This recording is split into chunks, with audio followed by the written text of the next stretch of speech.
Today, we're talking about the shocking death of 25-year-old bull rider Mason Lowe, one of the most heartbreaking moments in modern rodeo history. He was young, fearless, and destined for greatness. And in just 8 seconds, it was all taken away. Most people think bull riding accidents are rare, just a fluke, something that happens once in a blue moon to riders who take unnecessary risks. But here's the truth. Mason did everything right. He followed every rule. He wore every piece of safety gear. And still, he never walked out of that arena. This story flips everything you think you know about danger in professional sports. Because Mason's final ride wasn't reckless, it was routine. And I've gone deep into the footage, the history, and the aftermath to understand exactly what went wrong. So in this video, I'm breaking down the full story behind Mason Lowe's final moments, the truth the rodeo world had to confront, and how one ride changed everything. It only takes 8 seconds. But for Mason Lowe, those seconds would define a lifetime and end it. From the moment Mason was born in 1993, the dirt,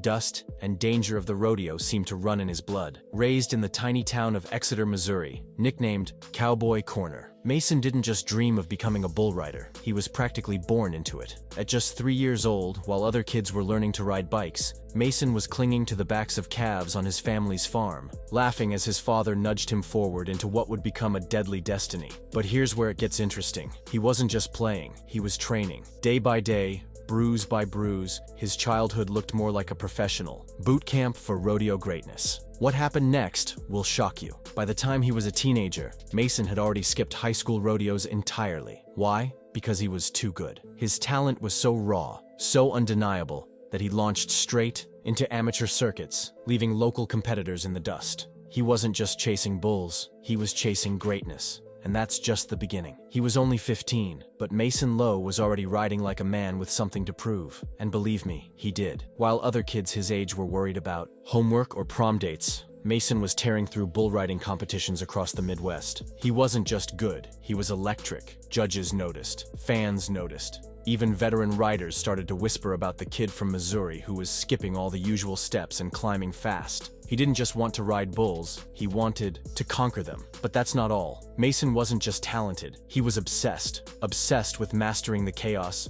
obsessed with becoming the best. His role model, Chris Shivers, a 2-time world champion. Mason studied every move, every technique, and set his sights on reaching that same level. He was grinding harder than anyone, and it showed. Stick with me, because this next part explains everything. At 18, Mason turned pro, and the second he stepped into that arena, everyone could see it. He wasn't a rookie, he was a force. The bulls got wilder, the crowds got louder, and Mason, he only got better, but he had no idea what was coming next. Mason Lowe didn't just ride bulls, he attacked every ride like it was a war, and that's exactly how he rose to the top so fast. By the time he entered the pro circuit, Mason was a name to watch. His style was fearless, aggressive, and relentless. He wasn't satisfied with average scores or safe bulls. He specifically sought out the most dangerous, most unpredictable beasts in the pen. He wanted the chaos. He thrived in it, and the more rank the bull, the harder he held on. But listen, to this, he wasn't doing it for fame or money. He was doing it because if he didn't push himself to the absolute limit, he didn't feel alive. Mason was described by fellow riders as someone who couldn't enjoy himself unless he was teetering on the edge. That mindset catapulted him onto PBR's Elite Tour in 2015. Here's where it gets wild. In just his first full-time season, Mason qualified for the World Finals, and then did it again, and again, 3 straight years. Every arena he entered, he left a mark, and fans started realizing something. Mason wasn't just another cowboy. He was on his way to becoming a legend, but even legends have breaking points. Just when Mason Lowe was riding the high of his career, fate reminded him how brutal the sport could be. After 3 straight World Finals appearances, Mason was soaring. He even said it himself. It's been kind of a dream. But dreams in bull riding come at a cost. During the summer of that dream season, Mason injured his wrist. It wasn't a career ender, but it was enough to sideline him through part of the winter. He could have rested, but Mason wasn't wired that way. It gets crazier. He skipped recovery time to get back in the arena. In February 2017, at the Sprint Center in Missouri, he returned and proved he hadn't lost a step. His ranking, 12th in the world. He rode like a man possessed, even as pain nagged his body. Fans cheered, commentators took notice, and Mason kept climbing. But hold that thought, because it connects to something even more intense. At the iconic Iron Cowboy competition in Texas, Mason pulled off a nearly impossible ride on the notorious Bull Smooth operator, scoring a massive 90.75. It was only the second time anyone had ever done it. That ride alone shot him into the top 10. But Mason wasn't just fighting bulls anymore. He was starting to fight time and his own body. Mason Lowe was winning battles in the arena, but behind the scenes, his grip on the top was starting to slip. After the highs of 2017, Mason entered a new season with something to prove, but things had shifted. He was still good, really good, but minor injuries and tough draws began to chip away at his momentum. By early 2018, he'd slipped to 14th in the world. For most riders, that ranking would be a dream. For Mason, it was a wake-up call. But here's where it gets interesting. He didn't just want to bounce back, he needed to. Not just for the fame or the rankings, but for his family. Riding close to home is the best, he said. They see me on TV, but it's different in person. You could hear it in his voice. This wasn't just sport anymore. It was something deeper, something personal, and then it took a dark turn. Despite pushing himself harder than ever, Mason missed the 2018 World Finals, his first absence in 4 years. It stung, but rather than retreat, he circled one date on his calendar, January 15th, 2019, the National Western Stock Show in Denver. That was going to be his comeback, his reset. He had no idea it would be his final ride. January 15th, 2019 was supposed to be Mason Lowe's redemption. Instead, it became the day everything changed forever. The National Western Stock Show in Denver was more than just another event. It was the event. Over 700,000 people flocked to it every year, making it a sacred gathering for ranchers, rodeo, fans, and legends in the making. Mason arrived ranked 18th. Not his best, but he wasn't worried. He knew exactly what he had to do. Ride hard, stay focused, and climb his way back. But you won't believe what happens next. When the draw came in, Mason was matched with a bull named Hard Times. The name sounded ominous, but this bull wasn't known for violence. Unlike infamous beasts like Bodacious,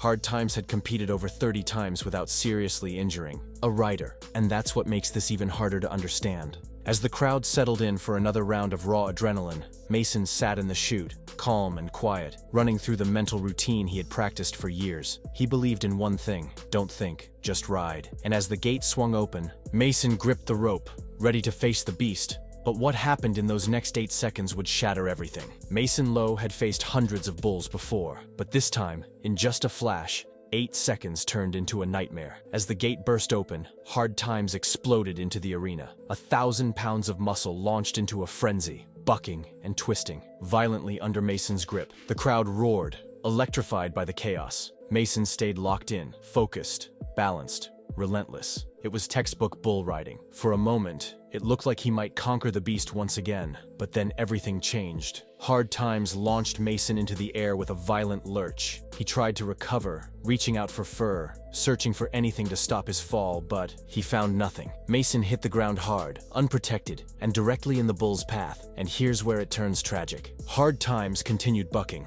and in a split second, one of the bull's hind hooves came crashing down, right on Mason's chest. The crowd, seconds ago on their feet, fell into stunned silence. Mason tried to stand, took a step, then crumbled. He never got back up. And what came next left the entire rodeo world shattered. Mason Lowe stood up, staggered, and then collapsed. And just like that, rodeo history changed forever. The arena, moments earlier filled with cheers, now echoed with panic. Mason lay motionless, on the dirt, and everyone watching knew something was terribly wrong. Riders rushed to his side. Medics stormed the arena. Time froze. No one had ever died in the 113-year history of the National Western Stock Show, until now. But listen to this. Mason was rushed to Denver Health Hospital, but it was too late. The damage was catastrophic. The bull's hoof had struck him square in the chest, causing fatal heart valve and aorta damage. At just 25 years old, Mason Lowe was gone. You won't believe how the rodeo world reacted. People had just seen him alive, smiling, getting ready to ride. Now they were being told he was dead. It didn't feel real. Professional bull riders. CEO issued a heartfelt statement. Mason's hometown, his wife Abby, and the entire rodeo community were left reeling. But the shock hadn't even fully settled, because the impact of his death was just beginning to ripple. Mason Lowe's death wasn't just a tragedy. It was a thunderclap that shook the entire world of professional bull riding. In the days that followed,